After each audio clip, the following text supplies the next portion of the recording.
해가 중천에 떠오른 뒤에야 강칠은 뭉개진 머리카락을 부여잡고 끈적한 눈을 떴습니다.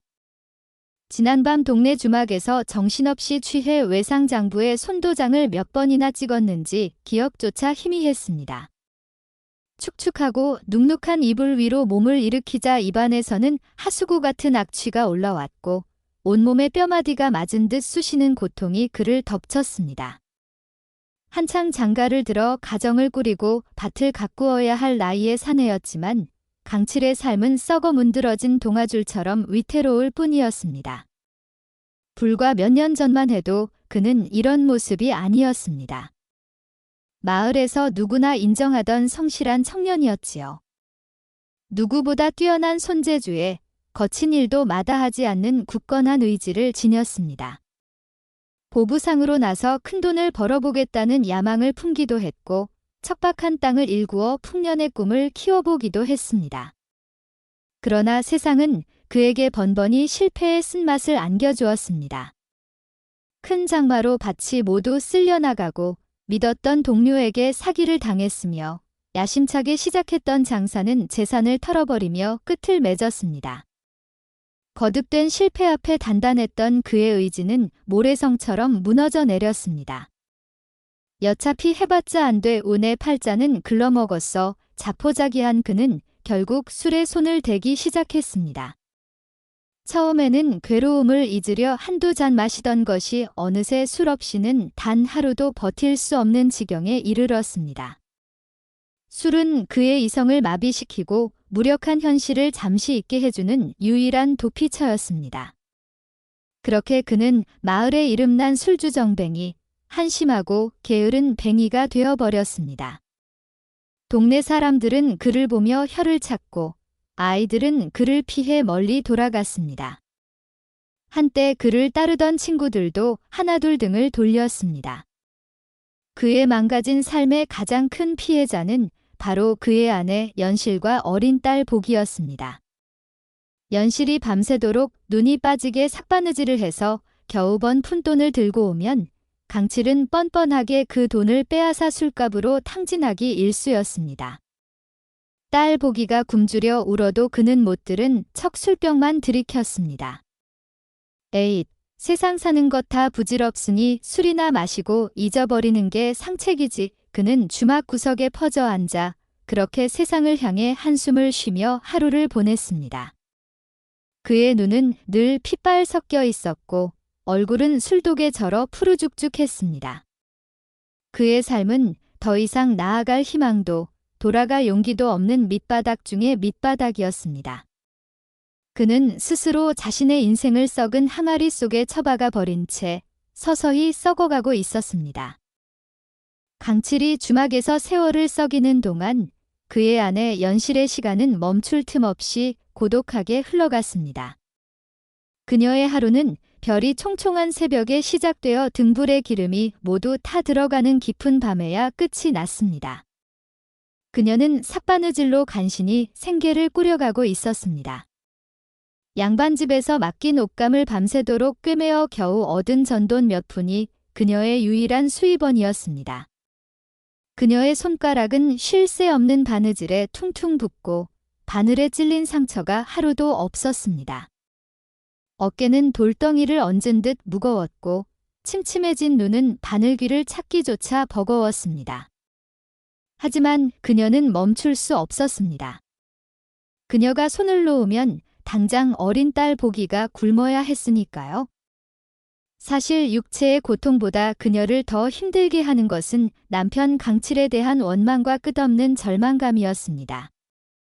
한때는 누구보다 듬직하고 성실했던 남편, 자신의 손을 잡고 평생을 지켜주겠다 맹세했던 그 사내가 어찌하여 저리 인생이 망가져 버렸을까? 밤늦게 술에 취해 비틀거리며 들어와 집안의 쌀동량까지 뒤지는 남편의 모습을 볼 때면 그녀의 가슴은 무너져 내렸습니다. 보고야, 제발 정신 좀 차리시오. 우리가 다 굶어 죽게 생겼소. 그녀가 눈물로 애원할 때마다 강칠은 시끄럽다 소리를 지르거나 혹은 초점 없는 눈으로 허공만 바라볼 뿐이었습니다. 그의 마음은 이미 단단히 굳어 있었고 그녀의 애원은 매할 없는 외침이 되어 흩어졌습니다. 주변 사람들은 연실에게 그리 속썩이며 바느질 말고 차라리 헤어지는 게 낫지 않겠냐고 넌지시 말하곤 했습니다.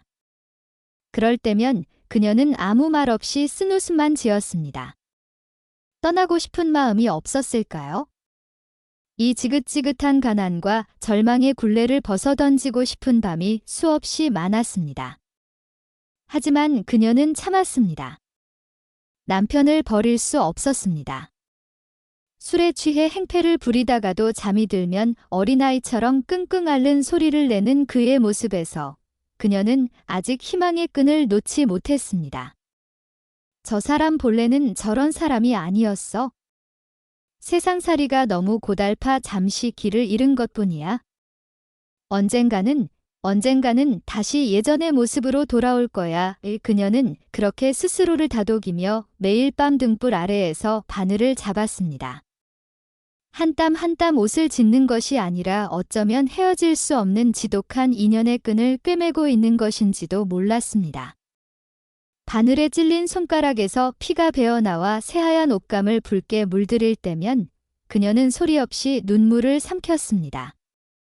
그 눈물은 고된 삶에 대한 서러움이자 그럼에도 불구하고 남편을 포기하지 못하는 자신의 미련한 마음에 대한 연민이었습니다.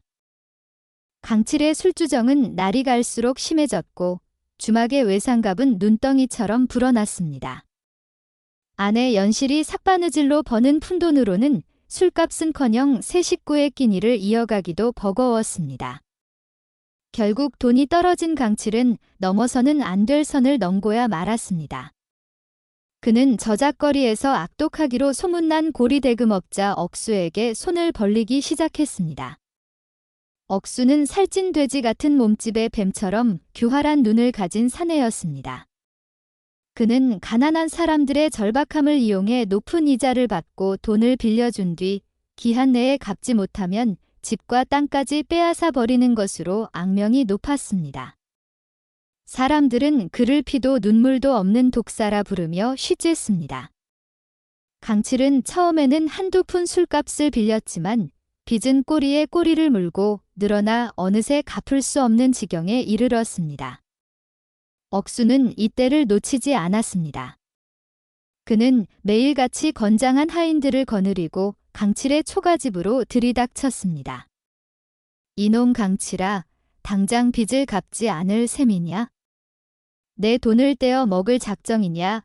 억수의 고함 소리가 들리면 어린 딸 보기는 겁에 질려 어머니의 치마폭 뒤로 숨기 바빴습니다. 강칠은 술기운을 빌려 내일 갚겠네. 내일 모레 갚겠네라며 큰 소리를 쳤지만 억수 앞에서 그의 허세는 아무 소용이 없었습니다. 어느 날 억수는 강칠의 멱살을 움켜쥐고 협박했습니다. 좋다. 내 너에게 마지막 기회를 주마. 열흘 뒤까지 원금과 이자를 모두 갚지 못하면 내 놈의 이 초가집과 마지막 남은 밭되기까지 내게 넘긴다는 각서를 써라. 그리하지 않으면 내 놈의 다리 몽둥이로 부숴버릴 테다. 강칠은 덜덜 떨며 결국 억수가 내민 각서에 손도장을 찍고 말았습니다. 그에게 남은 마지막 재산, 아내와 딸이 비바람을 피할 유일한 안식처마저 빼앗길 위기에 처한 것입니다. 그날 밤 강칠은 마루에 걸터 앉아 텅 빈 술병만 하염없이 바라보았습니다. 술을 마셔도 괴로움은 가시지 않았습니다. 오히려 술이 깰수록 차가운 현실의 무게가 그의 목을 더욱 세게 옥죄어 왔습니다. 집을 잃고 길바닥에 나앉게 될 아내와 딸의 얼굴이 눈앞에 어른거렸습니다. 내가 대체 무슨 짓을 한 것이냐. 그는 처음으로 자신의 무력함과 비참함을 뼈저리게 느꼈습니다. 하지만 이미 너무 늦어버렸습니다. 빚의 굴레는 그의 목에 감긴 올가미가 되어 이제 그의 마지막 남은 모든 것을 집어삼키려 하고 있었습니다. 그는 그저 열흘 뒤에 닥쳐올 운명을 속수무책으로 기다릴 수밖에 없는 처지가 되고 말았습니다. 사형 선고를 받은 듯한 강칠의 집에는 죽음의 그림자 같은 무거운 침묵이 감돌았습니다. 연실은 아무 말 없이 평소보다 더 늦게까지 바느질에 매달렸고 강칠은 방구석에 틀어박혀 무릎에 얼굴을 묻고 있었습니다. 술을 마실 돈도 기력도 없었지요. 7살 난 딸 보기만이 이 끔찍한 분위기의 이유를 모른 채 불안한 눈으로 엄마와 아빠를 번갈아 쳐다볼 뿐이었습니다. 아이에게 아빠 강칠은 무서우면서도 그리운 존재였습니다. 늘 술에 취해 고함을 치고 비틀거리는 아빠가 무서워 좀처럼 다가가지 못했지요. 하지만 아주 가끔 술이 덜 깬 아침에 마루에 멍하니 앉아있는 아빠의 넓은 등을 보면 달려가 매달리고 싶은 마음이 굴뚝 같았습니다. 우리 아빠도 다른 아이들 아빠처럼 나를 번쩍 안아 올려주면 얼마나 좋을까? 그날 저녁 연실은 마지막 남은 보리쌀 한 줌으로 멀건 죽을 쑤었습니다. 그것이 세 식구의 저녁 식사 전부였습니다. 보기는 배가 고팠지만 투정 한 번 부리지 않고 작은 숟가락으로 조심스럽게 죽을 떠 먹었습니다. 그러다가 문득 바느질감 옆에 놓인 자신의 달아빠진 저고리를 보았습니다. 손끝이 해져 너덜너덜해진 저고리였습니다. 보기는 죽 그릇을 내려놓고 어머니 연실의 곁으로 다가가 저고리 소매를 가만히 내밀었습니다. 연실은 딸의 마음을 알아차리고 미안함에 가슴이 미어졌습니다. 보기야, 미안하구나. 엄마가 내일 새 옷감을 얻어다가 예쁜 저고리 만들어줄게.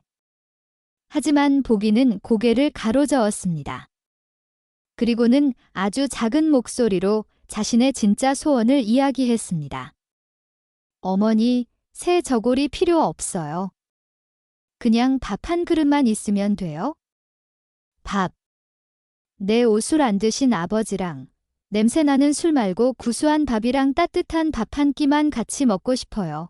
아이의 순수한 소원은 묵직한 돌덩이가 되어 방 안의 침묵을 깨뜨렸습니다. 연실은 터져나오는 울음을 참지 못하고 딸을 끌어안고 소리 없이 어깨를 들썩였습니다. 그리고 그 모든 것을 방구석에 죽은 듯이 웅크리고 있던 강칠이 듣고 있었습니다. 딸의 목소리 하나하나가 날카로운 비수가 되어 그의 썩어 문드러진 심장을 후벼 팠습니다. 새 옷이 아니라 술 안 마신 아빠와 함께 먹는 따뜻한 밥 한 끼, 그것이 딸의 유일한 소원이었습니다. 자신은 그 소박한 소원 하나조차 들어주지 못하는 아비 자격도 없는 한심한 놈이었습니다. 강칠은 얼굴을 들 수 없었습니다. 뜨거운 무언가가 눈시울을 적셨습니다. 몇 년 만에 흘려보는 눈물인지 몰랐습니다. 그는 당장이라도 딸에게 달려가 미안하다. 내가 잘못했다며 무릎 꿇고 빌고 싶었습니다. 하지만 차마 그럴 용기가 나지 않았습니다. 자괴감과 부끄러움이 그의 발목을 붙잡았습니다. 그는 비틀거리며 자리에서 일어나 도망치듯 집 밖으로 뛰쳐나갔습니다. 그리고는 또다시 주막을 향해 걸음을 옮겼습니다. 딸의 소원이 그의 마음을 흔들었지만 그 흔들림은 결국 그를 더 깊은 자괴감의 수렁으로 밀어넣었고 그는 또다시 술의 힘을 빌려 이 고통스러운 현실을 잊으려 하고 있었습니다. 강칠이 자괴감에 못 이겨 주막으로 향하던 길이었습니다. 마침 저작거리에서 보리를 보고 돌아오던 마을 대장간의 김영감과 마주치게 되었습니다. 김영감은 백발이 성성했지만 불을 다루는 장인답게 허리가 꿋꿋하고 눈빛이 날카로운 노인이었습니다. 그는 과거 강칠의 아버지와 막역한 사이였고 강칠이 어릴 적부터 그의 남다른 손재주를 눈여겨보아 왔습니다. 김영감은 술에 절어 비틀거리는 강칠의 모습을 보고 안타까운 마음에 혀를 찼습니다. 이놈 칠이야, 아직도 이러고 있느냐. 내 아비가 하늘에서 통곡하겠다. 강칠은 고개를 푹 숙인 채 아무 말도 하지 못했습니다. 아버지의 친구였던 김영감 앞에서는 이상하게도 술주정을 부릴 수가 없었지요. 김영감은 강칠의 속내를 꿰뚫어 보기라도 한 듯 그의 어깨를 툭 치며 말했습니다. 억수놈에게 시달리는 것도 다 들었다. 내 놈의 그 뛰어난 손재주를 술독에 썩히고 있으니 빚더미에 올라앉는 것이 당연하지. 그리고는 강칠의 눈을 똑바로 바라보며 뜻밖의 제안을 건넸습니다. 칠이야, 내 너에게 마지막 기회를 주고자 한다. 내 밑으로 들어와 다시 망치를 잡아보지 않겠느냐? 강칠은 깜짝 놀라 고개를 들었습니다. 이, 영감님. 저는 이제 아무것도 할 줄 모르는 폐인입니다. 저 같은 놈이 어찌 감히. 김영감은 그의 말을 가로막았습니다. 내 놈의 손이 기억하고 있을 게다. 내 아비의 손재주를 내가 그대로 물려받았지. 어릴 적 내가 깎아 만든 나무 팽이는 마을 아이들 것 중에 으뜸이었어. 내가 보기에 자네라면 이 나라 최고의 쟁기를 만들 수 있는 장인이 될 게야. 어떤 척박한 땅이라도 뚫고 나갈 수 있는 그런 단단하고 야무진 쟁기 말이다. 김영감의 목소리에는 강한 확신이 담겨 있었습니다. 그는 강칠의 썩어버린 겉모습이 아닌 그 안에 잠들어 있는 재능의 불씨를 보고 있었던 것입니다. 어떠냐? 이 늙은이를 믿고 딱 1년만 미친 듯이 쇠를 두들겨 보지 않겠느냐? 그리하면 억수놈 빚을 갚는 것은 물론 처자식 굶기지 않을 방도는 생길 게라. 선택은 내 놈 몫이다. 김영감은 그 말을 남기고 자신의 대장간을 향해 걸어갔습니다. 홀로 남은 강칠은 그 자리에 우두커니 서서 한참 동안이나 멍하니 서 있었습니다. 그의 귓가에는 김영감의 말과 술 안 드신 아버지랑 밥 한 끼 먹고 싶어요 라던 딸 보기의 목소리가 교차하며 맴돌았습니다. 쟁기를 내가 할 수 있을까? 그의 메마른 가슴 속에서 아주 오랜만에 희미한 불씨 하나가 피어오르는 듯 했습니다. 그것은 어쩌면 자신을 짓누르던 절망의 무게를 뚫고 솟아나는 마지막 남은 희망의 새싹이었는지도 모릅니다. 강칠은 주먹을 꽉 쥐었습니다. 그는 주막이 아닌 정반대 방향, 김영감의 대장간이 있는 곳을 향해 아주 느리게 하지만 분명하게 발걸음을 옮기기 시작했습니다. 다음 날 새벽 강칠은 떨리는 마음으로 김영감의 대장간을 찾아갔습니다. 밤새 한숨도 자지 못하고 고민한 끝에 내린 그의 인생에서 가장 어려운 결심이었습니다. 그가 대장간 문턱을 넘어서자 김영감은 말없이 그에게 무거운 쇠망치 하나를 건네 주었습니다. 그것이 스승과 제자의 첫 시작이었습니다.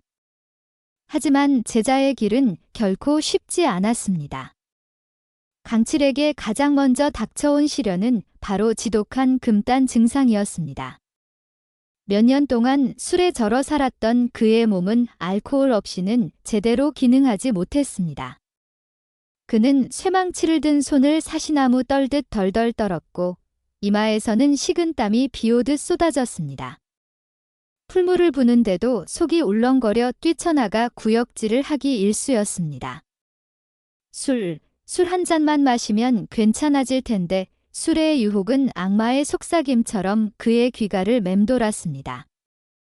그의 이런 고통스러운 모습을 주변 사람들은 비웃음과 조롱으로 대했습니다.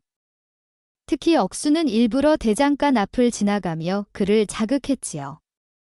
어이, 강칠리. 대장장이 노르든 할만한가? 그러다 망치로 제 발등을 찍지나 말고. 틀림없이 술주정뱅이는 어쩔 수 없구먼. 예전 같았으면 당장 달려들어 멱살이라도 잡았겠지만 강칠은 이를 악물고 참았습니다. 그는 억수의 조롱소리가 들리지 않는 것처럼 오직 눈앞에 벌겋게 달아오른 쇠붙이만 노려보며 망치질에만 집중하려 애썼습니다. 견뎌야 한다. 여기서 무너지면 나는 정말 끝이다. 가장 힘든 것은 해가 지는 무렵이었습니다. 하루의 고된 노동이 끝나고 온몸이 녹초가 되면 술에 대한 갈망은 더욱 강해졌습니다. 그는 저도 모르게 발걸음을 주막 쪽으로 향하다가 화들짝 놀라 고개를 저으며 집으로 도망치듯 돌아오곤 했습니다. 그날 밤도 강칠은 방안을 서성이며 금단 증상과 사투를 벌이고 있었습니다. 온몸이 뒤틀리고 머릿속에서는 술을 마시라는 환청이 들리는 듯 했습니다. 그는 미칠 것 같은 갈증에 결국 부엌의 물동이로 달려가 찬물을 벌컥벌컥 들이켰습니다. 하지만 물로는 채워지지 않는 지독한 갈증이 그의 목을 태웠습니다. 그는 결국 참지 못하고 숨겨두었던 낡은 술병에 손을 뻗었습니다. 딱 한 모금만 마시면 그의 손이 부들부들 떨렸습니다. 바로 그때 방문으로 잠든 딸 보기에 모습이 눈에 들어왔습니다. 앙상한 팔다리, 허영한 얼굴. 아이는 잠꼬대를 하는지 입맛을 다시며 밥 하고 중얼거렸습니다. 그 순간 강칠의 손이 허공에서 멈췄습니다. 딸의 잠꼬대는 그의 이성을 후려치는 채찍과도 같았습니다. 그는 손에 든 술병을 세차게 바닥에 내동댕이 쳤습니다. 쨍그랑하는 요란한 소리와 함께 술병은 산산조각이 났고 방 안에는 역한 술 냄새가 진동했습니다. 하지만 그 순간 강칠의 정신은 오히려 맑아지는 것을 느꼈습니다. 그는 깨진 사기 조각 위에 주저앉아 소리 없이 눈물을 흘렸습니다. 그것은 나약한 자신과의 결별을 고하는 처절하고도 성스러운 눈물이었습니다. 강칠이 술의 유혹과 힘겨운 사투를 벌이는 동안 아내 연실은 아무 말 없이 그의 곁을 지켰습니다. 그녀는 남편의 결심이 이번에는 진짜이기를 작심삼일로 끝나지 않기를 간절히 기도하며 자신이 할 수 있는 최선의 응원을 보내기 시작했습니다. 그녀는 매일 새벽 남편보다 먼저 자리에서 일어났습니다. 그리고는 얼마 남지 않은 보리쌀을 정성껏 씻어 정화수를 길어다 밥을 지었지요. 솥에서 김이 모락모락 피어오르고 구수한 밥 냄새가 집안에 퍼지면 그녀는 정갈한 나무 도시락에 따뜻한 보리밥을 가득 담았습니다. 그리고는 간장 종지에 소박한 나물 반찬 몇 가지를 곁들였습니다. 그것은 그녀가 남편에게 해줄 수 있는 유일한 것이자 가장 큰 것이었습니다. 지난 몇 년간 술에 취한 남편 때문에 집안에서 밥 짓는 냄새가 사라진 지 오래였습니다. 그녀는 다시 피어오르는 이 구수한 밥 냄새가 남편의 흩어진 마음을 다시 단단하게 붙들어 주기를 바랐습니다. 강칠이 대장간으로 떠날 채비를 하고 밖으로 나오면 뜰에는 어김없이 연실이 싸준 보리밥 도시락이 놓여 있었습니다. 그리고 그 옆에는 맑고 시원한 물 한 사발이 함께였지요. 연실은 아무 말도 하지 않았습니다. 하지만 강칠은 그 물 한 사발에 담긴 아내의 깊은 뜻을 알 수 있었습니다. 여보, 술 생각이 나거든 대신 이 맑은 물로 속을 씻어내세요. 당신을 믿습니다. 강칠은 묵묵히 도시락을 챙겨 들고 대장간으로 향했습니다. 그리고 고된 노동으로 허기가 지면 그는 주막 대신 조용한 나무 그늘을 찾아 아내가 싸준 도시락을 열었습니다. 따뜻한 온기가 남아있는 보리밥. 투박하지만 아내의 정성이 가득 담긴 밥 한 숟가락을 입에 넣으면 이상하게도 목이 메었습니다. 한 알 한 알에 자신을 끝까지 포기하지 않은 아내의 믿음과 사랑이 담겨 있는 것만 같았습니다. 그는 밥을 먹으며 아내의 모습을 떠올렸습니다. 밤새 바느질하느라 굽었을 등 상처투성이인 손가락, 그리고 자신의 술주정을 묵묵히 견뎌내던 슬픈 눈, 미안함과 고마움이 뒤섞여 밥이 소금물처럼 짜게 느껴졌습니다. 그는 눈물을 삼키며 밥 한 톨 남기지 않고 도시락을 비웠습니다. 그리고는 곁에 놓인 물 사발을 들어 단숨에 들이켰지요.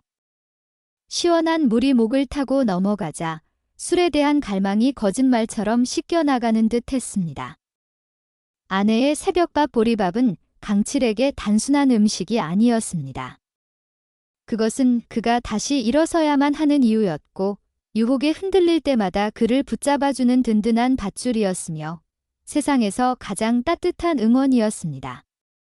그는 아내의 그 말없는 믿음 덕분에 하루하루를 겨우 버텨내고 있었습니다. 아내의 정성 어린 보리밥으로 속을 채운 강칠은 하루가 다르게 대장장이의 면모를 갖추어 가기 시작했습니다. 처음에는 덜덜 떨리던 손은 수천 번의 망치질 끝에 안정을 되찾았고 무겁기만 하던 쇠망치는 어느새 그의 팔의 일부처럼 익숙해졌습니다. 스승인 김영감은 엄격했습니다. 그는 강칠에게 기술을 가르쳐 주기보다 스스로 깨닫게 하는 방식을 택했지요. 쇠는 불과 물, 그리고 수만 번의 두드림으로 단단해지는 법이다. 너무 서두르지도 게으름을 피우지도 말고 오직 쇠가 내는 소리에 귀를 기울여라.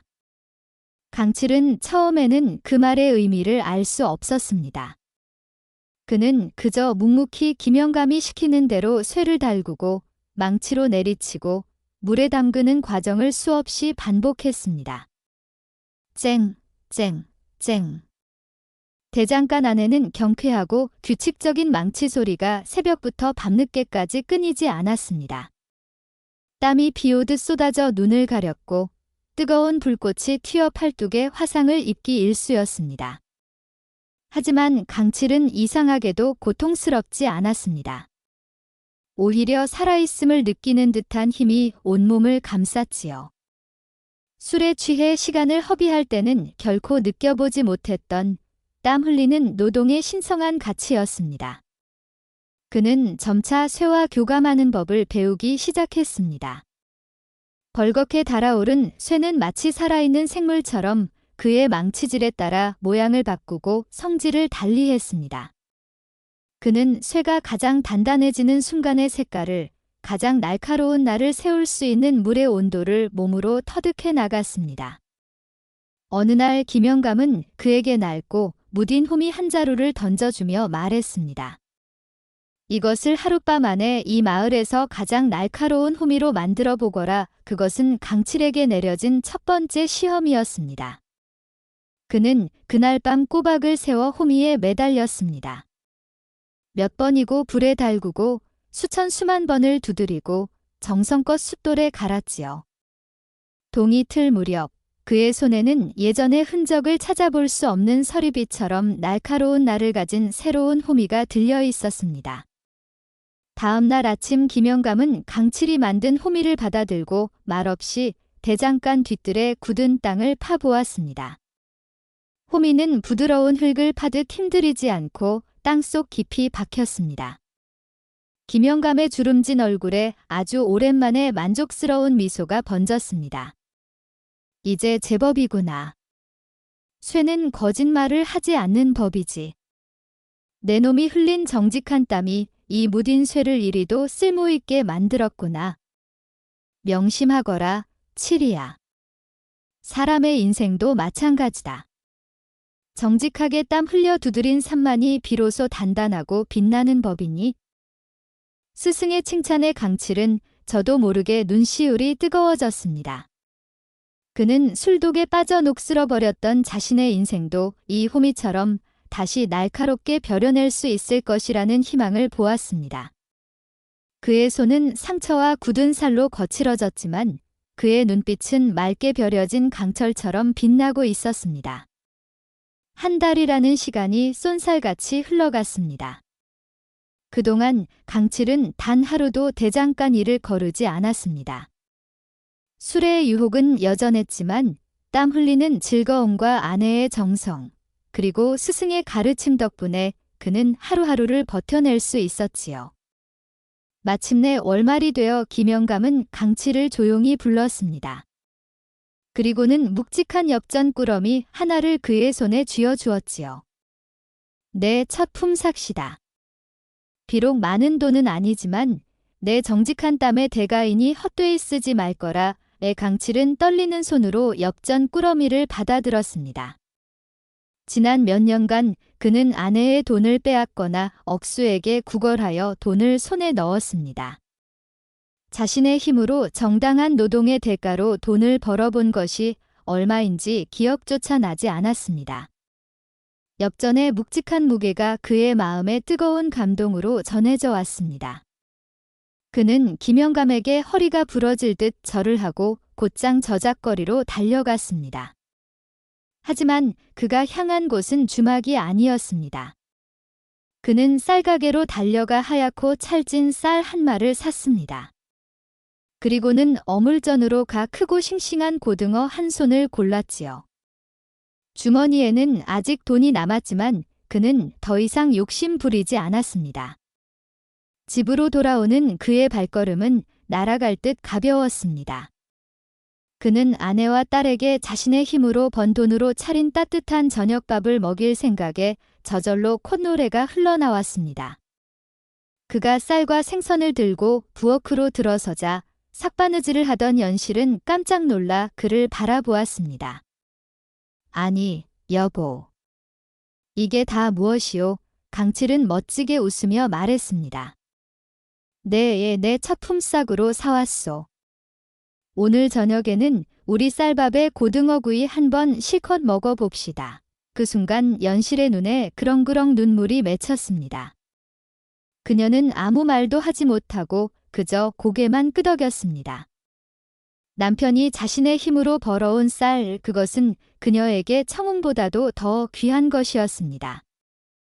그날 저녁 강칠의 작은 초가집에서는 몇 년 만에 처음으로 구수한 밥 짓는 냄새와 고소한 생선 굽는 냄새가 피어올랐습니다. 김이 모락모락 나는 쌀밥, 노릇하게 구워진 고등어, 그리고 연실이 솜씨를 부려 끓인 된장찌개.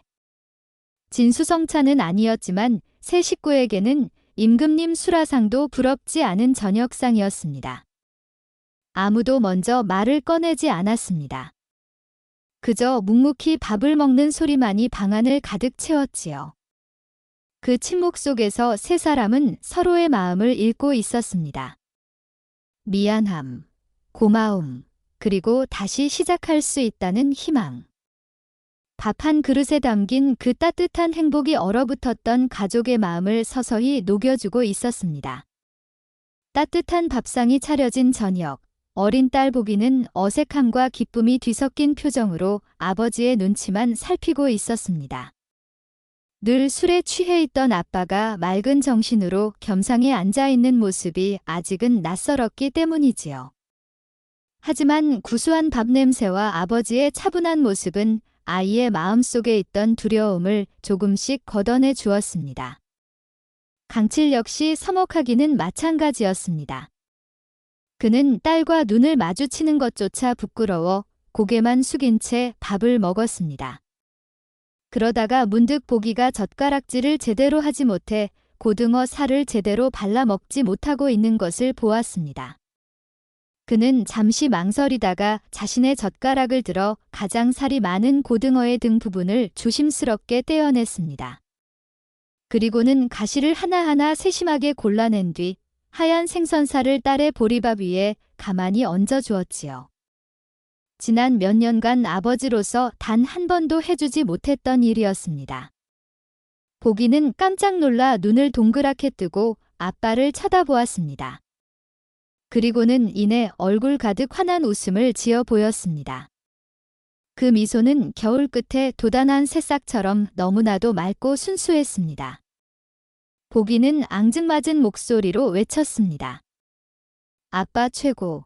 그 한마디, 그 미소 한 번에 강칠의 가슴 속에 꽉 막혀있던 무언가가 와르르 무너져 내리는 듯 했습니다.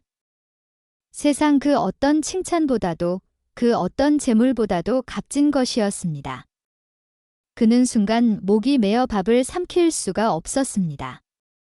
아, 이것이었구나.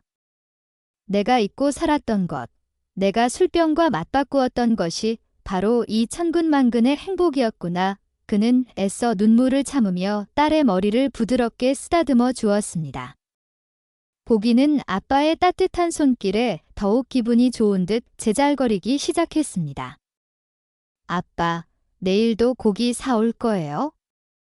아빠, 밥 먹고 나랑 놀아줄 거죠? 강칠은 그저 그래, 그러자라고 대답하며 고개를 끄덕일 뿐이었습니다. 그는 어렴풋이 깨닫기 시작했습니다. 자신이 그토록 찾아 헤맸던 재물이라는 것이 어쩌면 아주 가까운 곳에 있었을지도 모른다는 것을. 그것이 일확천금의 행운이 아니라 가족과 함께 둘러앉은 저녁 밥상, 그리고 자신을 보며 활짝 웃어주는 딸의 미소, 바로 그것이었음을 말입니다.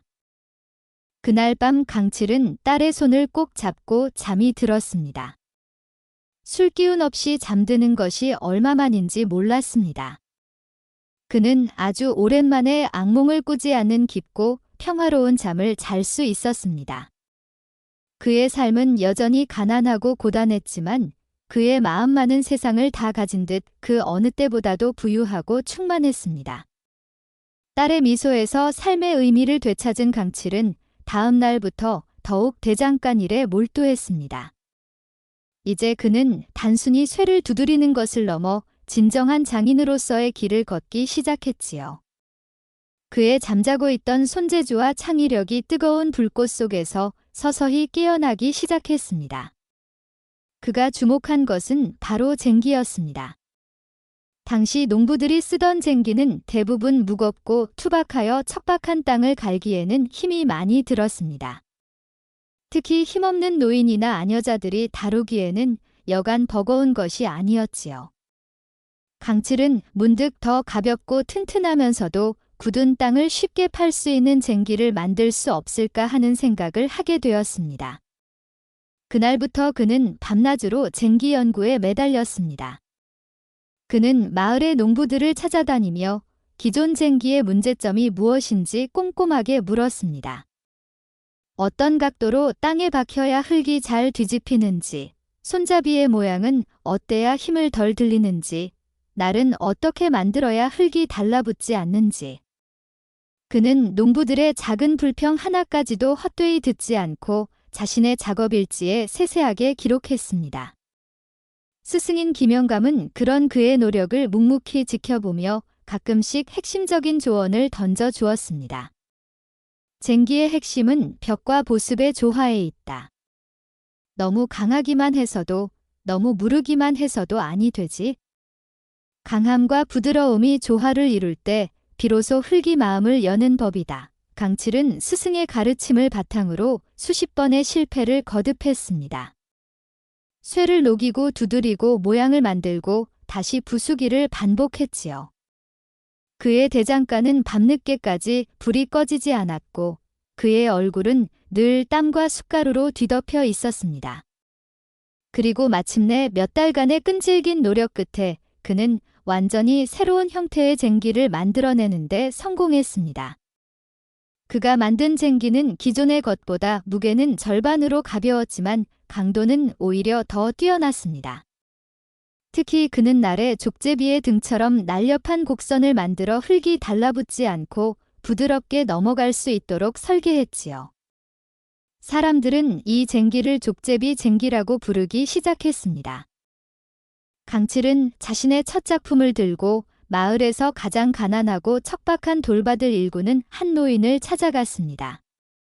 어르신, 제가 만든 것인데 한번 써보시지요. 노인은 반신반의하며 쟁기를 받아들었습니다. 하지만 쟁기가 땅에 닿는 순간 노인의 얼굴은 놀라움으로 변했습니다. 딱딱한 돌밭이 마치 부드러운 물을 자르듯 힘들이지 않고 쟁기날 아래 갈라지는 것이 아니겠습니까? 이럴 수가. 이런 신통방울한 쟁기는 내 평생 처음 보네. 노인의 외침에 주변에서 밭을 갈던 농부들이 하나둘 모여들었습니다. 그리고 모두가 강칠의 쟁기가 보여주는 놀라운 성능에 입을 다물지 못했습니다. 술주정뱅이 강칠이 저런 물건을 만들어내다니 강칠의 쟁기는 순식간에 마을 전체의 화제거리로 떠올랐습니다. 그의 잃어버렸던 재능이 땀과 정직함 속에서 마침내 찬란한 빛을 발하기 시작한 것입니다. 강칠의 족제비 쟁기에 대한 소문은 날개를 단 듯 인근 마을까지 빠르게 퍼져나갔습니다. 농부들은 너도 나도 김영감의 대장간을 찾아와 강칠이 만든 쟁기를 구하고 싶다며 줄을 섰지요. 술주정뱅이로 손가락질 받던 강칠은 어느새 마을의 희망으로 떠오르고 있었습니다. 하지만 그의 재기를 못마땅한 눈으로 지켜보는 이가 있었으니 바로 악덕 사채업자 억수였습니다. 억수에게 강칠은 영원히 자신의 발밑에서 비대 허덕이며 살아야 할 한심한 놈이었습니다. 그런 그가 버젓이 일어서 성공하여 사람들의 칭송을 받게 되자 억수는 심사가 뒤틀려 견딜 수가 없었지요. 저놈이 저렇게 잘 나가게 되면 내 돈을 다 갚아버릴 게 아닌가? 더 이상 저놈을 쥐고 흔들 수 없게 된단 말이다. 안 될 말이지. 억수는 강치를 다시 나락으로 떨어뜨리기 위한 비열한 계략을 꾸미기 시작했습니다. 그는 자신의 하수인들을 저작거리와 주막 곳곳에 풀어 악의적인 헛소문을 퍼뜨렸습니다. 들었는가? 강칠리가 만든 그 쟁기 말이야. 보기에는 멀쩡해 보여도 며칠만 쓰면 벼랑 부러져 버린다더군. 술주정뱅이가 만든 물건이 오죽하겠나? 그뿐만이 아니야. 그 쟁기를 쓴 밭은 그해 농사를 망친다는 말도 있다더군. 재수 없는 놈이 만든 물건이라 땅의 기운을 해친다는 게지. 근거 없는 헛소문은 사람들의 불안감을 파고들며 무섭게 번져나갔습니다. 쟁기를 주문했던 사람들 중 몇몇은 찜찜한 마음에 주문을 취소하기도 했지요. 억수의 방해는 여기서 그치지 않았습니다. 그는 밤중에 몰래 사람을 시켜 대장간에 쌓아두었던 최상급의 쇠붙이들을 훔쳐내게 했습니다. 그리고는 그 자리에 잘 부서지는 질 낮은 쇠를 가져다 놓았지요. 다음 날 아무것도 모르는 강칠이 그 쇠로 쟁기를 만들었으니 결과는 불을 보듯 뻔했습니다. 쟁기는 완성되자마자 작은 충격에도 쉽게 휘어지고 부러져 버렸습니다. 이게 대체 어찌 된 일인가? 강칠은 망연자실했습니다. 사람들은 역시 소문이 맞았다며 수군거렸고 대장간 앞은 순식간에 강칠을 비난하는 사람들로 아수라장이 되었습니다. 억수는 그 모습을 멀찍이서 지켜보며 회심의 미소를 지었습니다. 그래, 넌 그렇게 다시 무너져야지. 감히 내 소나귀에서 벗어나려 해. 시련은 끝난 것이 아니었습니다. 진정한 재기는 가장 혹독한 시련을 이겨낸 자에게만 주어지는 법. 강칠은 다시 한번 그의 인생에서 가장 중요한 시험대 위에 서게 되었습니다. 억수의 교활한 계략으로 강칠은 또다시 벼랑 끝에 몰렸습니다. 쟁기 주문은 모두 끊겼고 사람들은 그에게 사기꾼이라며 손가락질했습니다. 몇 년간 그를 따라다녔던 술주정뱅이라는 오명 위에 실패한 장인이라는 새로운 낙인이 찍히는 듯했지요. 강칠은 대장간 구석에 주저앉아 망연자실하게 고개를 숙였습니다. 또다시 실패인가? 나는 결국 안 되는 놈인가? 예전처럼 모든 것을 포기하고 술병을 잡고 싶은 충동이 강하게 밀려왔습니다. 바로 그때였습니다. 대장간 문이 삐걱 열리며 한 늙은 농부가 지팡이를 짚고 들어왔습니다. 그는 바로 강칠의 족제비 쟁기를 처음으로 써보고 그 진가를 알아봐 주었던 노인이었습니다. 그는 강칠의 어깨를 툭 치며 아무 말 없이 자신이 쓰던 족제비 쟁기를 내려놓았습니다. 쟁기는 수없이 땅을 갈아 날이 닳아 있었지만 여전히 단단하고 야무진 모습 그대로였습니다. 이 복의 젊은이, 나는 자네를 믿네. 이 쟁기가 자네의 진심을 말해주고 있지 않은가? 헛소문에 흔들리지 말고 다시 한번 그대의 실력을 보여주게나. 노인의 굳건한 믿음이 담긴 한마디는 꺼져가던 강칠의 마음에 다시 불을 지폈습니다. 혼자가 아니었습니다. 자신을 믿어주는 단 한 사람이라도 있다면 다시 일어설 수 있었습니다. 노인의 격려를 시작으로 기적 같은 일이 벌어지기 시작했습니다. 강칠의 성실함과 변화를 묵묵히 지켜보았던 마을 사람들이 하나둘 그의 편이 되어주기 시작한 것입니다. 평소 강칠과 함께 나무를 하던 동료들은 밤새 산을 뒤져 억수가 훔쳐갔던 최상급의 쇠붙이들을 찾아내 주었습니다. 주막의 주모는 억수의 하수인들이 술에 취해 헛소문을 퍼뜨리는 계략을 꾸몄다고 실토하는 것을 엿들었다며 강칠의 누명을 벗겨주었지요. 마을 사람들은 자발적으로 돈을 모아 강칠에게 새로운 쟁기를 만들 재료비를 보태주었습니다. 강칠이 힘을 내게.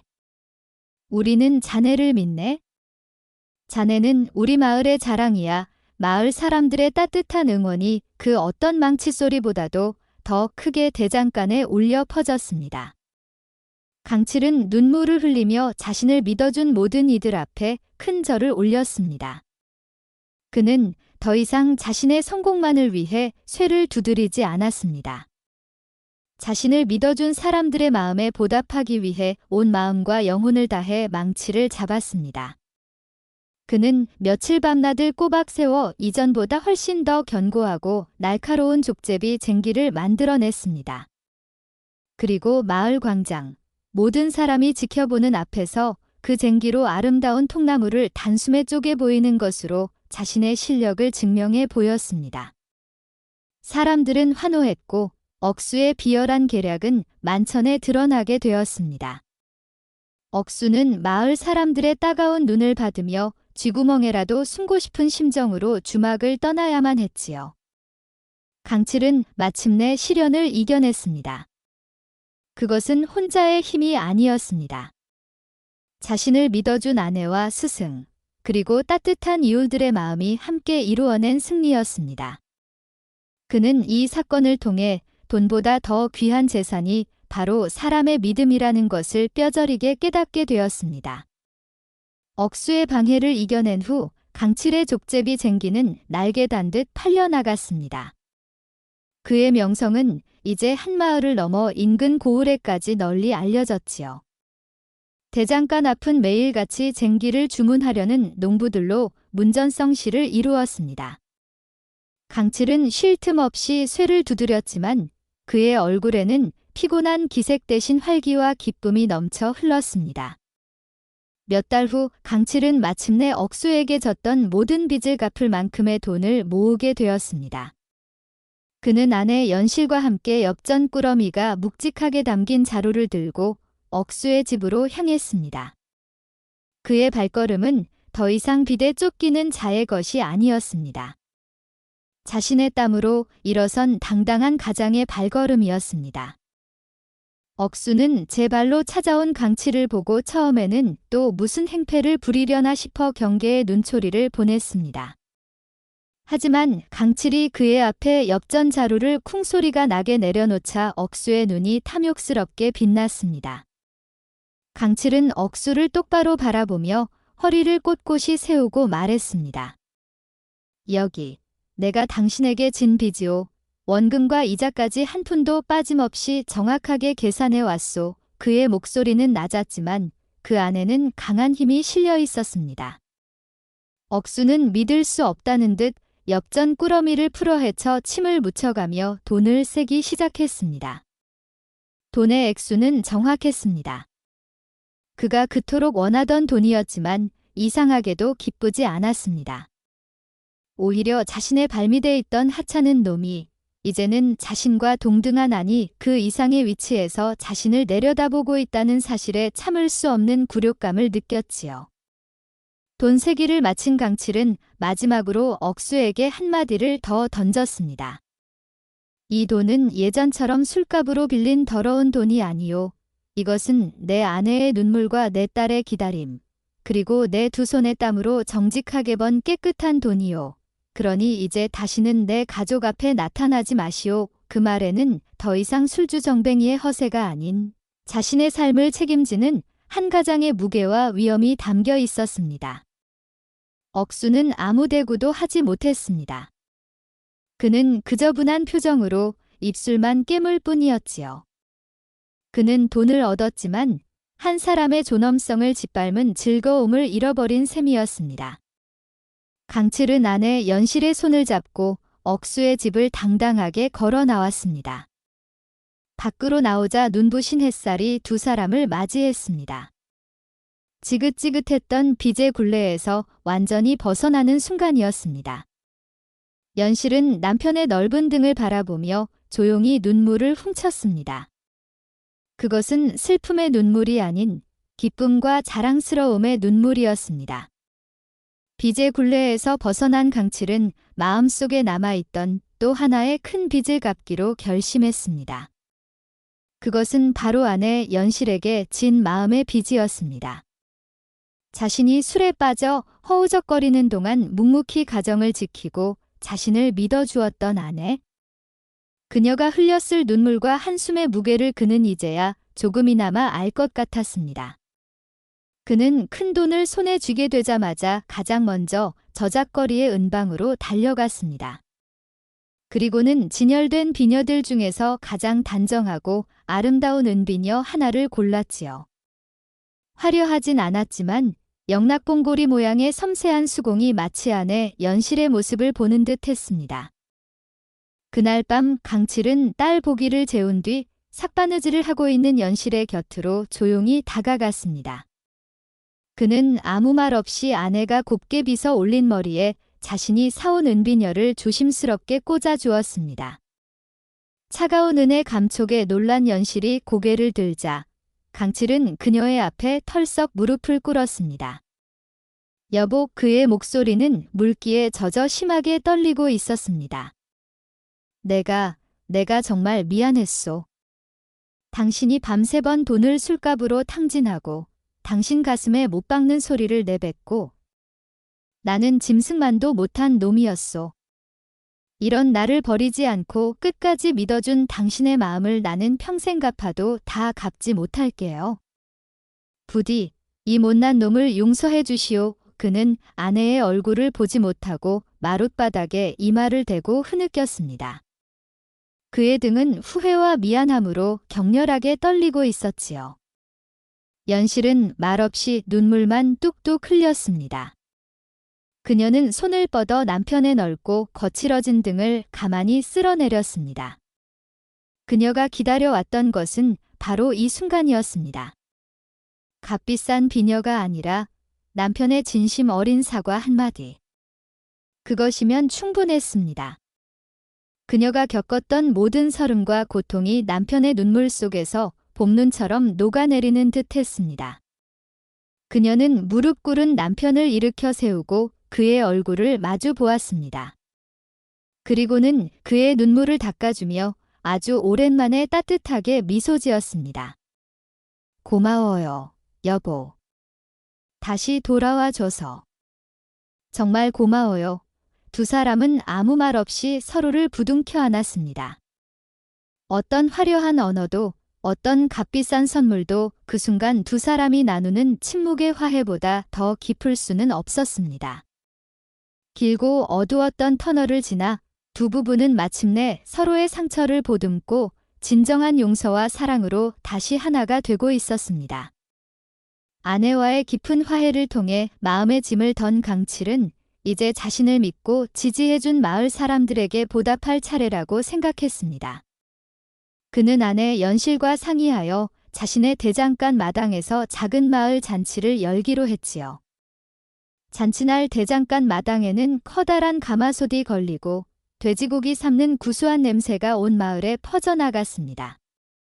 연실과 동네 안악들은 함께 음식을 장만하며 웃음꽃을 피웠고 강칠과 마을 장정들은 커다란 통에 막걸리를 가득 채워 날랐습니다. 해가 중천에 뜨자 마을 사람들이 하나둘 대장간으로 모여들었습니다. 노인부터 아이까지 온 마을 사람들이 그의 성공을 축하해주기 위해 한자리에 모인 것이지요. 강칠은 잔치의 주인공으로서 사람들 앞에 나서서 큰 절을 올렸습니다. 제가 가장 힘들고 어두웠을 때 저를 외면하지 않고 손잡아 주신 은혜 평생 잊지 않겠습니다. 변변치 않지만 오늘 하루만큼은 시름을 잊고 마음껏 드시고 즐겨주시길 바랍니다. 그의 진심 어린 인사에 마을 사람들은 뜨거운 박수로 화답했습니다. 잔치는 시끌벅적하게 시작되었습니다. 사람들은 음식을 나누어 먹고 막걸리 잔을 부딪히며 그동안의 노고를 서로 격려했습니다.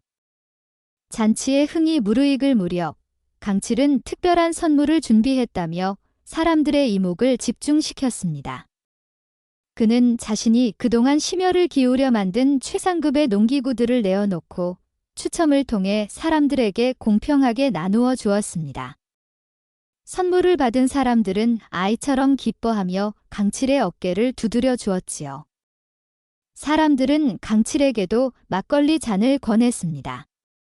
자, 강칠이도 한 잔 받게나. 오늘 같은 날 술이 빠질 수 없지. 예전 같았으면 그는 누구보다 먼저 술잔을 받아들었을 것입니다. 하지만 그는 웃으며 고개를 저었습니다. 저는 괜찮습니다. 술보다 더 좋은 것에 취해 있어서요. 그는 잔 대신 아내와 딸이 있는 쪽을 바라보며 행복한 미소를 지었습니다. 그는 깨달았습니다. 술에 취해 현실을 도피하는 것은 결국 더 큰 고통만을 가져온다는 것을. 진정한 행복은 사람들과의 따뜻한 관계 속에서 함께 웃고 떠들며 어울리는 기쁨 속에 있다는 것을 말입니다. 그는 더 이상 술에 의지하지 않아도 충분히 행복할 수 있는 사람이 되어 있었습니다. 그날 밤 대장간 마당에는 늦게까지 웃음소리와 노랫소리가 끊이지 않았습니다. 강칠은 그 모든 광경을 맑은 정신으로 가슴 벅차게 지켜보고 있었습니다. 그의 삶에서 가장 행복하고 충만한 밤이 그렇게 깊어가고 있었습니다. 마을 잔치가 끝나고 마지막 손님까지 모두 돌아간 깊은 밤이었습니다. 강칠은 아내와 함께 잔치의 흔적을 치우고 있었지요. 그때 스승인 김영감이 뒷짐을 진 채 조용히 그에게로 다가왔습니다. 고생했다, 칠이야. 아주 보기 좋은 잔치였어. 아닙니다. 영감님. 다 영감님께서 저를 이끌어주신 덕분입니다. 강칠은 스승 앞에서 공손히 고개를 숙였습니다. 김영감은 밤하늘에 둥근 달을 올려다보며 나지막이 입을 열었습니다. 나는 그저 내 안에 잠자고 있던 불씨를 깨워 주었을 뿐이다. 그 불씨를 활활 타오르는 불꽃으로 만든 것은 온전히 내 자신의 힘이었지. 그는 잠시 말을 멈추고 강칠의 어깨를 툭툭 두드렸습니다. 그의 손길은 투박했지만 아버지의 그것처럼 따뜻하고 든든했습니다. 칠이야, 오늘 내가 쓴 돈이 얼마인지 아느냐? 돼지고기 값에, 막걸리 값에, 사람들에게 선물한 농기구 값까지.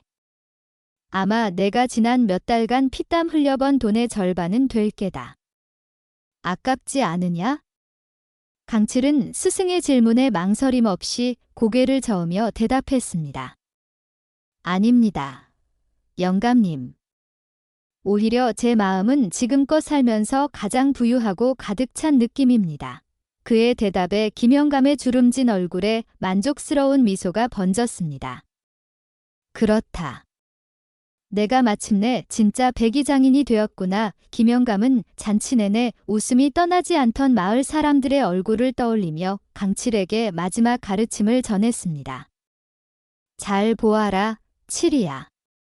돈이라는 것은 있다가도 없는 것이고 돌고 도는 것이 세상 이치다. 오늘 내가 가진 부가 내일은 다른 내의 것이 될 수도 있는 게지. 하지만 오늘 내가 얻은 것은 결코 사라지지 않는단다. 그는 강칠의 가슴을 손가락으로 가리키며 말을 이었습니다. 내 아내의 저 웃는 미소, 내 딸의 재롱, 그리고 너를 믿고 응원해주는 저 마을 사람들의 따뜻한 마음. 그것이야말로 그 누구도 빼앗아갈 수 없는 너의 진짜 재산이다. 앞으로 살면서 힘든 날이 또 오더라도 오늘을 기억하거라. 내 곁에 있는 이 사람들이 너를 다시 일으켜 세워줄 가장 큰 힘이 될 것이니. 스승의 말 한마디 한마디가 강칠의 마음속 깊이 새겨졌습니다. 그는 비로소 부의 진정한 의미를 깨달았습니다. 그것은 곳간에 쌓아둔 재물이 아니라 마음속에 쌓아둔 사람들과의 신뢰와 사랑이었습니다. 그는 다시 한번 스승에게 깊이 고개를 숙였습니다. 그 어떤 기술보다도 더 값진 삶의 지혜를 전수받은 순간이었습니다. 강칠이 만든 족제비 쟁기의 명성은 이제 한양의 유기전 상인들 사이에서도 모르는 이가 없을 정도로 자자해졌습니다. 그의 쟁기는 단순한 농기구가 아니라 농업 생산력을 획기적으로 높일 수 있는 발명품으로 인정받기 시작했지요. 그러던 어느 날 남루한 행색의 한 나그네가 김영감의 대장간을 찾아왔습니다. 그는 자신이 지나가는 길에 쟁기의 명성을 듣고 구경하러 왔다며 강칠에게 쟁기의 원리와 장점에 대해 이것저것 꼼꼼하게 물었습니다. 강칠은 그를 평범한 농부로 생각하고 자신이 아는 모든 것을 성심성의껏 설명해 주었지요. 나그네는 강칠의 해박한 지식과 농민들의 고충을 헤아리는 따뜻한 마음에 깊은 감명을 받은 듯 연신 고개를 끄덕였습니다. 그는 쟁기 한 자루를 산 뒤 참으로 훌륭한 기술과 인품을 지닌 장인이시오라는 칭찬을 남기고 호련히 떠났습니다. 그리고 며칠 뒤 대장간으로 관아의 포졸들이 들이닥쳤습니다. 강칠과 마을 사람들은 또 억수가 무슨 짓을 꾸민 것이 아닌가 싶어 긴장했지요. 하지만 포졸들을 이끌고 온 현감은 강칠 앞에 공손히 고개를 숙이며 서신 한 통을 내밀었습니다. 그것은 바로 임금의 명이 담긴 교지였습니다. 알고 보니 며칠 전 찾아왔던 그 남루한 행색의 나그네는 바로 민심을 살피기 위해 암행 중이던 어사였던 것입니다. 그는 강칠의 쟁기가 나라의 농업 발전에 큰 보탬이 될 것이라 판단하고 그의 기술력과 성실한 인품을 조정에 상세히 보고했던 것이지요. 교지에는 강칠을 나라의 농업 기술을 연구하고 보급하는 관청인 산농시의 기술자로 임명한다는 내용이 담겨 있었습니다. 비록 높은 벼슬은 아니었지만 한평민 대장장이가 나라의 녹을 먹는 관리가 된다는 것은 그야말로 가문의 영광이자 파격적인 대우였습니다. 마을은 발칵 뒤집혔습니다. 사람들은 모두 자신의 일처럼 기뻐하며 강칠의 집으로 몰려와 축하의 인사를 건넸습니다. 장하다. 강칠이. 내가 우리 마을의 이름을 드높였구나. 강칠은 어안이 벙벙했습니다. 그저 묵묵히 땀 흘리며 자신의 일을 했을 뿐인데 이런 큰 상을 받게 될 줄은 꿈에도 몰랐던 것입니다. 그는 자신을 믿고 이끌어준 스승 김영감과 묵묵히 내조해준 아내 연실, 그리고 자신을 응원해준 마을 사람들 덕분이라며 모든 공을 주변 사람들에게 돌렸습니다. 술주정뱅이로 밑바닥 인생을 살던 그가 이제는 자신의 기술로 나라에 이바지할 수 있는 기회를 얻게 된 것입니다.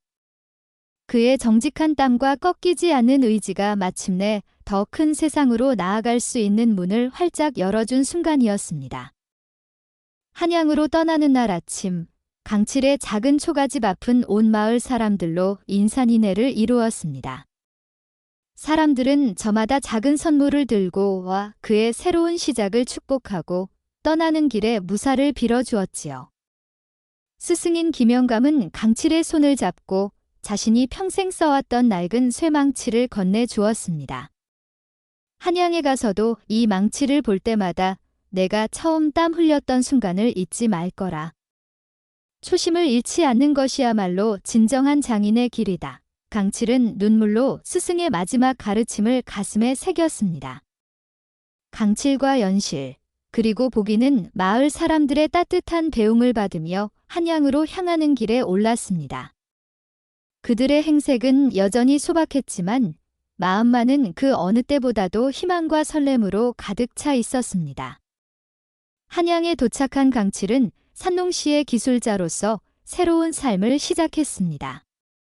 그는 전국 각지에서 올라온 최고의 장인들과 어깨를 나란히 하며 더 좋은 농기구를 개발하고 보급하는 일에 매진했습니다.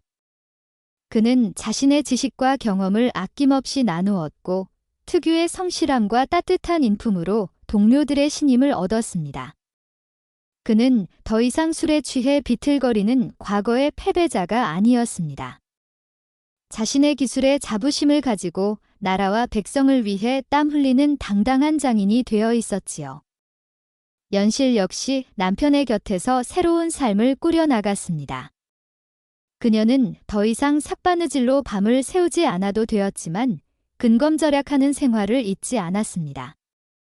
그녀는 어려운 시절을 함께 겪었던 이웃들을 돕고 남편이 자신의 일에만 전념할 수 있도록 현명하게 내조했지요. 가장 큰 변화를 겪은 것은 딸 복이었습니다. 복이는 더 이상 술 취한 아버지를 두려워하는 그늘진 아이가 아니었습니다. 그녀는 자신을 세상에서 가장 아껴주는 아버지의 손을 잡고 새로운 글과 그림을 배우며 밝고 씩씩한 아이로 자라났습니다. 그녀의 맑은 웃음소리는 강칠에게 이 세상 그 무엇과도 바꿀 수 없는 가장 큰 힘이 되어 주었습니다. 세 식구는 한양의 작은 집에서 소박하지만 단란한 행복을 일구어 나갔습니다. 그들의 삶은 과거의 아픔을 딛고 정직한 땀과 서로에 대한 믿음으로 새롭게 피어난 한떨기 꽃과도 같았습니다. 어느덧 한양에서의 생활도 안정을 찾은 어느 날 밤이었습니다. 강칠은 관청에서의 고된 하루를 마치고 집으로 돌아왔습니다. 아내 연실은 따뜻한 저녁상으로 그를 맞이했고 딸 보기는 종알종알 그날 배운 글자를 자랑하며 그의 품에 안겼지요. 그날 밤 강칠은 잠든 딸의 평화로운 얼굴을 가만히 내려다보고 있었습니다. 작고 고른 숨소리, 발그레한 뺨, 이 작은 아이의 순수한 소원 하나가 자신을 늪과도 같았던 절망 속에서 건져 올렸다는 사실이 새삼 기적처럼 느껴졌습니다. 그는 문득 자신의 지나온 삶을 되돌아보았습니다. 성공에 대한 조급함으로 무너졌던 날들, 술에 빠져 모든 것을 잃었던 시간들, 그리고 다시 일어서기 위해 발바뭉개진 고통의 순간들. 그 모든 것이 주마등처럼 그의 머릿속을 스쳐 지나갔습니다. 그는 비로소 재물이라는 것의 진짜 의미를 깨달았습니다. 진정한 재물이란 어느 날 갑자기 굴러들어오는 일확천금이 아니었구나. 그것은 자신이 절망의 가장 밑바닥에 처해 있을 때 자신을 끝까지 믿고 기다려준 아내가 새벽마다 싸주던 따뜻한 보리밥 한 그릇이었습니다. 술의 유혹을 이겨낼 힘을 주었던 그 정성. 그것은 술에 취하지 않은 아빠와 밥 한 끼 먹고 싶다던 딸의 눈물 어린 소원이었습니다. 썩어버린 자신의 영혼을 일깨워준 그 순수한 마음. 그것은 자신을 믿고 마지막 기회를 주었던 스승의 굳건한 눈빛이었고 헛소문에 맞서 자신의 편이 되어 주었던 마을 사람들의 따뜻한 응원이었습니다. 그는 깨달았습니다. 자신을 다시 일어서게 한 것은 돈이 아니라 바로 사람이었음을. 텅 비어있던 수랑아리 대신 가족과 이웃의 사랑으로 자신의 마음을 가득 채웠을 때 비로소 그의 인생은 다시 풍요로워지기 시작했던 것입니다. 강칠은 잠든 아내와 딸의 곁에 조용히 누웠습니다. 그의 마음은 그 어느 때보다도 평화롭고 충만했습니다. 그는 이제 더 이상 부를 탐하지 않았습니다. 이미 세상에서 가장 큰 부를 얻었기 때문입니다. 그의 곁에 잠든 사랑하는 가족, 그리고 그의 마음속에 가득 찬 감사의 마음. 그것이야말로 그 누구도 빼앗아갈 수 없는 그의 영원한 재산이었습니다. 그는 평화로운 미소를 지으며 깊은 잠에 빠져들었습니다.